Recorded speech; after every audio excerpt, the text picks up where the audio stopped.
नमस्कार, स्वागत है आपका हमारी खास पेशकश में। मैं हूं आपके साथ अमित गर्ग शुक्ला। यूपी में राजनीतिक रण रफ्तार पकड़ने लगा है। जनता के बीच जाने से पहले सियासी दोस्त तलाशे जा रहे हैं। किसी को पुराने साथी याद आने लगे हैं तो कोई नया याराना बनाने में जुटा हुआ है। किसी का अपना अफसाना है तो किसी के पास बहाना भी है। सबकी निगाहें गठबंधन के बनते बिगड़ते समीकरणों पर हैं और यहीं से शुरू हो रहा है गेम्स ऑफ गद्दी।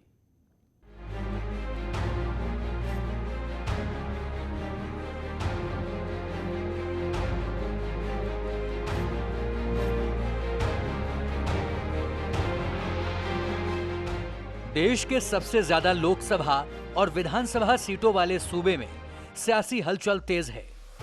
विधानसभा चुनाव से पहले तमाम राजनीतिक दल समीकरण साधने में जुटे हैं।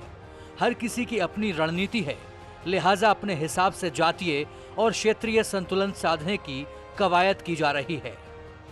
2022 के चुनाव से पहले लगभग सभी राजनीतिक दल सत्ता का सपना देख रहे हैं और इस सपने को साकार करने के लिए रोज नए रास्ते तलाशे जा रहे हैं, जिसके लिए अपने सियासी दोस्तों की संख्या बढ़ाने पर खासा जोर है। 75 जिलों वाले उत्तर प्रदेश में विधानसभा की कुल 403 सीटें हैं और हर सीट पर जातीय समीकरण काफी मायने रखता है।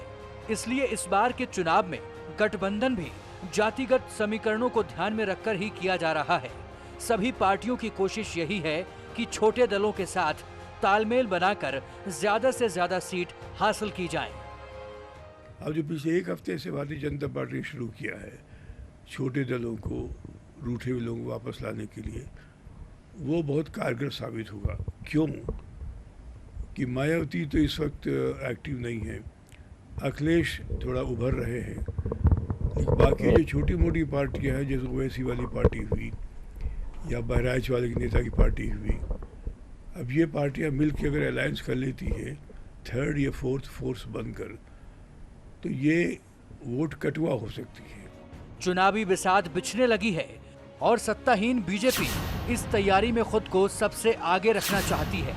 इसलिए दिल्ली से लेकर लखनऊ तक बैठकों के जरिए न सिर्फ रणनीति बनाई जा रही है, बल्कि अपने सहयोगियों को साधने की भी भरपूर कोशिश हो रही है। यही वजह है कि इस महीने की शुरुआत में खुद केंद्रीय गृह मंत्री अमित शाह ने अपना दल एस के अध्यक्ष अनुप्रिया पटेल और निषाद पार्टी के मुखिया संजय निषाद से दिल्ली में अपने घर पर लंबी चर्चा की। कोई छोटा और बड़ा नहीं होता है। अगर कोई दल होता है तो राजनीति करता है और उनका कोई जनाधार होता है तो उनका सबका महत्व होता है, और उनके महत्व को ध्यान में रखते हुए हमारे साथ जो हमारे सहयोगी दल हैं उनको हम साथ लेकर के चल रहे हैं। कोई और आना भविष्य में चाहेगा तो विचार करेंगे, लेकिन अभी हमारी जो ताकत है गठबंधन की वो पर्याप्त है कि हम 300 पार का आंकड़ा फिर से पूरा करें। 2017 के चुनाव में छोटे दलों के साथ मिलकर ही बीजेपी ने यूपी में इतिहास रचा और बम्पर बहुमत के साथ सरकार बनाई। लेकिन बीते 4.5 साल में ओम प्रकाश राजभर जैसे सहयोगी साथ छोड़कर जा चुके हैं और अब चुनाव से चंद महीने पहले निषाद पार्टी ने भी डिप्टी सीएम पद पर अपना दावा ठोककर बीजेपी की बेचैनी जरूर बढ़ा दी है। तो उन्हें मांग नहीं रहे। मैंने उनसे ये कहा कि अगर डॉक्टर संजय के चेहरे पर, उप मुख्यमंत्री के चेहरे पर लड़ा जाए तो एक 18% वोट बैंक है, उत्तर प्रदेश की राजनीति में भूचाल आ जाएगा। आसानी से 2022 में पुनः भारतीय जनता पार्टी की सरकार आ गई। मैं मित्र की हैसियत से उन्हें सलाह दिया हूं कि अगर सभी बिरादरी के मुख्यमंत्री बन गए हैं तो अब सबको बना कर देख लिए हो। लेकिन अब गठबंधन में हमें पिछली बार 11 सीटों पर हम चुनाव लड़े थे, उस पर 9 सीटें आई थी। इस बार का जो चुनाव होगा इसके लिए भी बहुत जल्दबाजी होगी।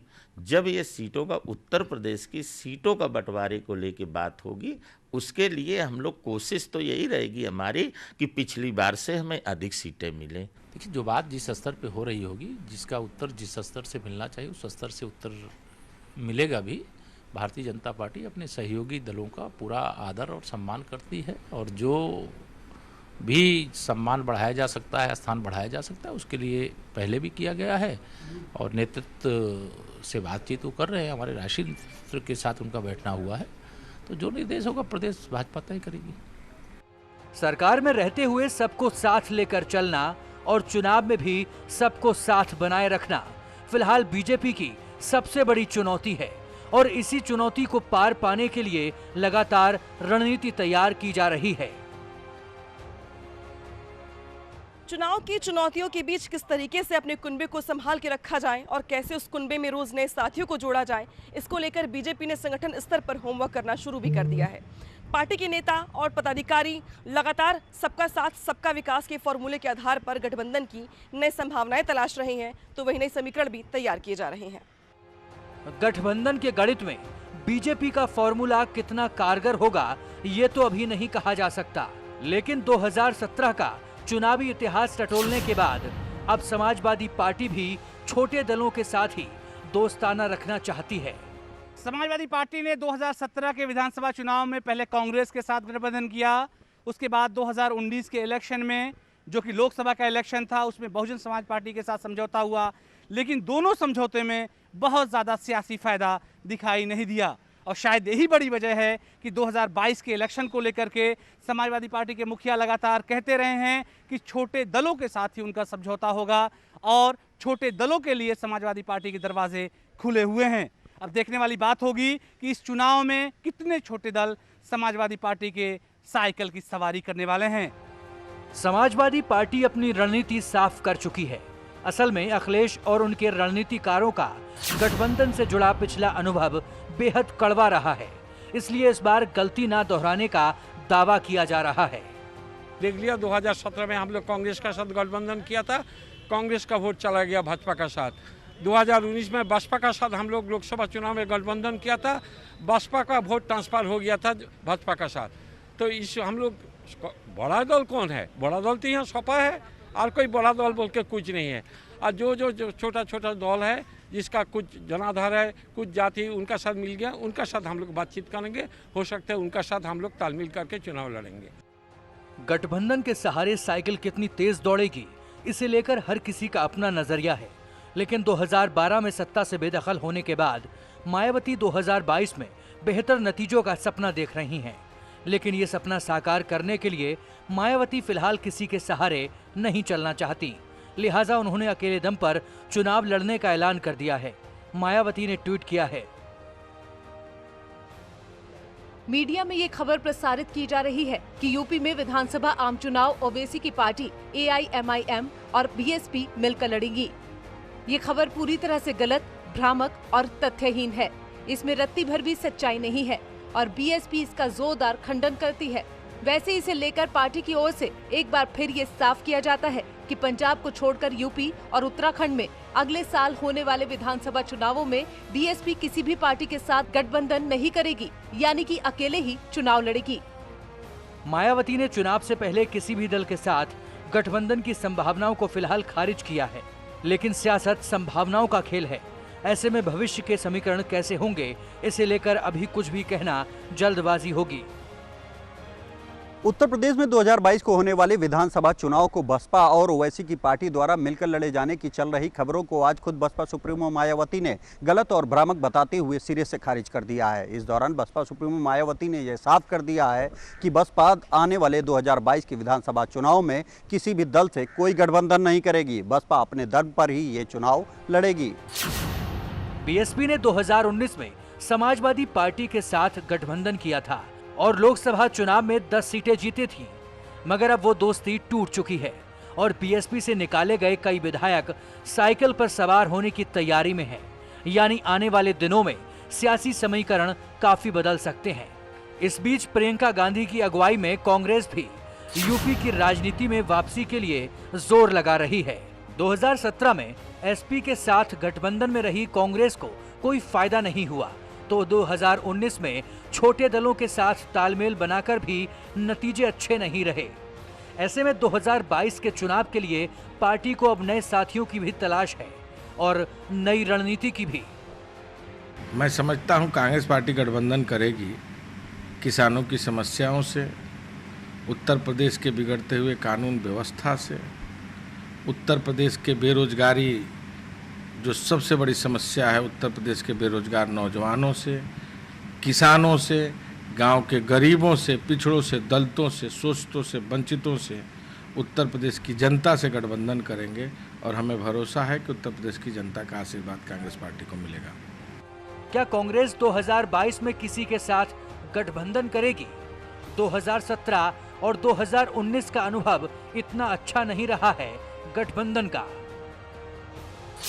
यूपी में कांग्रेस कमजोर है, इससे पार्टी का नेतृत्व भी वाकिफ है। ऐसे में 2022 के लिए प्रियंका गांधी कैसी बिसात बिछाएंगी, इसे लेकर तरह तरह के कयास लगाए जा रहे हैं। 1989 से यूपी में वनवास झेल रही कांग्रेस इस बार क्या कमाल कर पाएगी? संगठन के किए गए कार्यों का क्या नतीजा होगा? आखिर यूपी में कांग्रेस की सत्ता का सूखा कैसे खत्म होगा? इन तमाम सवालों के जवाब में भले ही कांग्रेस आने वाले विधानसभा चुनाव में बेहतर प्रदर्शन कर इस बार सरकार बनाने का दावा कर रही हो, लेकिन हकीकत यही है कि बीजेपी से मिलने वाली चुनौतियों का ये सामना कैसे करेंगे और आने वाले ये चुनाव सिर्फ कांग्रेस के लिए ही नहीं बल्कि प्रियंका गांधी के लिए भी किसी बड़ी परीक्षा से कम नहीं होगा। प्रियंका गांधी लोकतंत्र की इस बड़ी परीक्षा में कितने नंबर लाएंगी ये तो नहीं मालूम, लेकिन यूपी की सियासत हर रोज नए राजनीतिक समीकरण बनाने की ओर बढ़ रही है। ओवैसी की AIMIM ने भी यूपी में अपनी राजनीतिक जमीन की तलाश तेज कर दी है। इसके तहत कम से कम 100 सीटों पर उम्मीदवार उतारने की तैयारी है और पार्टी की तरफ से टिकट के दावेदारों के लिए फॉर्म जारी कर दिए गए हैं, जिसमें वफादारी का कॉन्ट्रैक्ट भी शामिल है। AIMIM ने गठबंधन के दरवाजे भी सबके लिए खुले होने का दावा किया है। ओवैसी की पार्टी की तरह ही शिवपाल यादव की PSPL भी गठबंधन की गाड़ी चलाने को तैयार है। इस बार आम आदमी पार्टी भी यूपी में किस्मत आजमा रही है और उसका भी अपना प्लान है। हमारी पूरी कोशिश होगी कि हमारा अलायंस हो, लेकिन अगर हमें चुनाव में अकेले जाना पड़ता है तो कम से कम 100 सीटें ऐसी हैं जिन पर हम पूरी तैयारी, पूरी ताकत, पूरे जज्बे के साथ चुनाव लड़ेंगे और इंशाल्लाह हम बहुत सी सीटें जीत कर आएंगे। लोहियावादी, महात्मा गांधी में आस्था रखने वाले लोग, चौधरी चरण सिंह की नीतियों में विश्वास रखने वाली राजनीतिक जमात, ये सब मिलकर एक गैर सांप्रदायिक, गैर भाजपावाद और सेकुलर गठबंधन तैयार करेंगे। सबसे ज्यादा सीट वाले सूबे में छोटे दलों का गठबंधन सियासी गणित किस दिशा में ले जाएगा, इसे लेकर यूपी की राजनीति को समझने वालों की अलग अलग राय है। चीजें हैं, देखिए गठबंधन को नकारा नहीं जा सकता, लेकिन मुद्दा यह है कि आप गठबंधन में राजनीतिक गठबंधन करते वक्त आप वैचारिक गठबंधन कर रहे हैं या नहीं कर रहे हैं। महत्वपूर्ण ये है, बीजेपी को अगर गठबंधन की पॉलिटिक्स में आप देखेंगे, आज पूरे देश में बीजेपी के खिलाफ गठबंधन हो रहे हैं। चुनाव अब ज्यादा दूर नहीं है और मौजूदा हालात में हर दल के सामने कई चुनौतियां भी हैं। इन चुनौतियों के बीच ही जनता का दिल जीतने की कोशिश करनी है। यूपी विधानसभा जीतने के लिए हर दल ने कसरत शुरू कर दी है। कहीं बैठकें की जा रही हैं तो कहीं मुद्दे बनाए जा रहे हैं और खास बात यह है कि हर दल चुनाव से पहले गठबंधन पर फोकस कर रहा है। यानी एक बात साफ हो जाती है कि गठबंधन की चुनाव के रिजल्ट में अहम भूमिका होगी।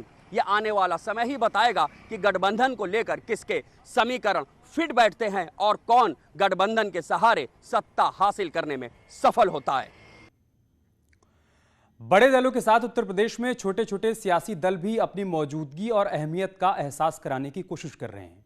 हर कोई सत्ता तक पहुंचने के सपने देख रहा है और सपने साकार करने की तरकीब भी तलाश रहा है। किसी ने 5 साल में 5 सीएम वाला रोड मैप जनता के सामने रखा है, तो कोई अपने सदस्यों की संख्या बढ़ाने का प्लान लेकर तैयार है।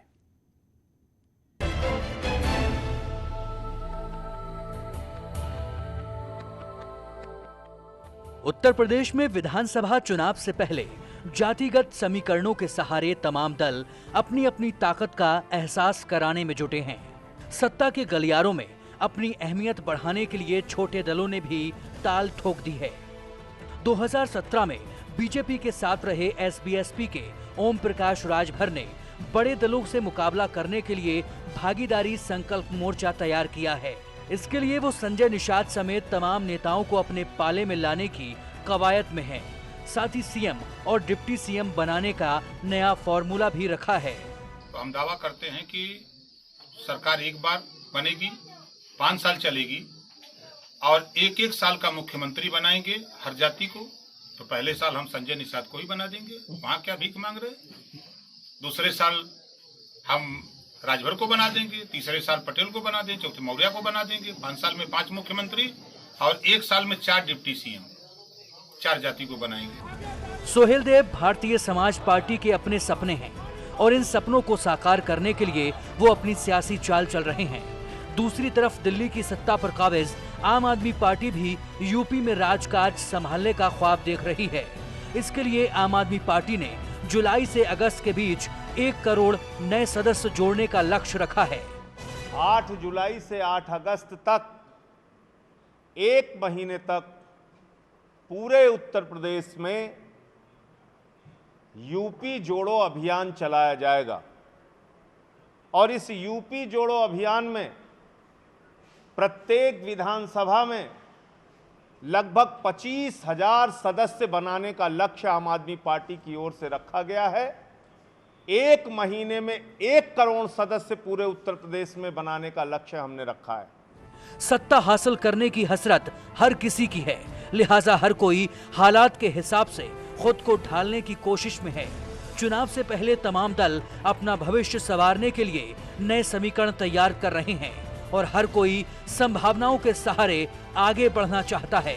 सपने सबके बड़े बड़े हैं, लेकिन साकार कितनों के हो पाएंगे ये कहना अभी मुश्किल है। Bureau report, news 18। यूपी विधानसभा चुनाव में बंगाल कनेक्शन कितना दम दिखाएगा, ममता बनर्जी ने विपक्ष को कितनी एनर्जी दी और उत्तर प्रदेश में इसका कितना असर होगा, ये तमाम सवाल सियासी फिजाओं में तैर रहे हैं। और इसकी बड़ी वजह समाजवादी पार्टी की ओर से कुछ शहरों में लगाए गए खेला होई के बैनर पोस्टर भी हैं।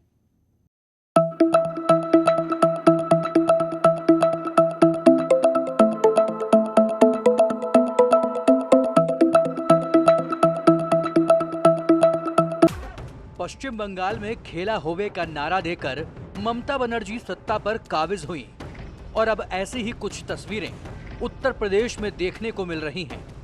आस्था की नगरी वाराणसी में इन दिनों भोजपुरी में लिखे गए स्लोगन खेला होई की खूब चर्चा हो रही है। यूपी में चुनावी रंग दिखने लगा है। बनारस के कई दीवारों पर खेला होई के पोस्टर सियासी जंग को नई धार दे रहे हैं। पोस्टर लगाने के पीछे समाजवादी पार्टी बंगाल के नतीजों का हवाला दे रही है। वाराणसी में पेंटिंग के जरिए शहर के कई मकानों पर खेला होई लिखा हुआ है। ये स्लोगन समाजवादी पार्टी के पूर्व विधायक अब्दुल समद अंसारी ने लिखवाया है। इसके पीछे उनके कई तर्क हैं और वो इसी नारे से 2022 की जंग फतह करने का सपना भी देख रहे हैं। पूरा देश देखा कि जनता ने वहाँ खेला कैसे किया। खेला होवे तो हो चुका है, अब खेला होई। हम लोग यूपी वाले लोग हैं और यूपी की लैंग्वेज है और ये खेला होई तो खेला होई। वाराणसी की तरह ही कानपुर में भी समाजवादी पार्टी ने शहर के बड़े चौराहे पर एक बड़ी होर्डिंग लगाई है जिसमें लिखा गया है अब यूपी में खेला होई। ये होर्डिंग लगवाने वाले एसपी नेता ने भी बंगाल के नतीजों का हवाला दिया। तो इस खेला का उदाहरण बंगाल के रूप में आया और हम भी जानते हैं कि उत्तर प्रदेश में कहीं ना कहीं हम इस जो सरकार की नीतियां हैं उस नीतियों के विरुद्ध में ये खेला केवल विपक्ष तो है ही है, लेकिन इसके साथ साथ जनता भी इनके साथ खेल खेलने वाली है। जो खेल इन्होंने जनता के साथ खेला है, अब समय आ रहा है जनता भी इनके साथ खेल खेलेगी और हम लोग चुनावी राजनीति में जाकर और बड़ा खेला होने वाला है उत्तर प्रदेश में। बंगाल के बाद यूपी में खेला करने की विपक्ष की प्लानिंग हो रही है। चुनावी जंग में उतरने को हर कोई बेताब है और इस पहले पोस्टर बैनर के जरिए इसका बिगुल भी बजा दिया गया है। कानपुर में लगे ये पोस्टर राजनीतिक रण में गर्माहट ले आए हैं। समाजवादी पार्टी माहौल बनाने में जुटी है। पार्टी के नेता हर वो पैतरा आजमा रहे हैं जिससे साइकिल की रफ्तार बढ़ाई जा सके और लखनऊ के रण में जीत दर्ज की जा सके। श्याम तिवारी, न्यूज़ 18 उत्तर प्रदेश, कानपुर। इसके अलावा उत्तर प्रदेश बीजेपी ने चुनाव से पहले गिले शिकवे मिटाने की कसरत भी शुरू कर दी है। नाराज कार्यकर्ताओं को साधने के लिए सीनियर नेताओं को जिम्मा सौंपा गया है, तो सरकार और संगठन में तालमेल बढ़ाने के लिए भी बैठकों के जरिए नई तरकीब निकाली गई है।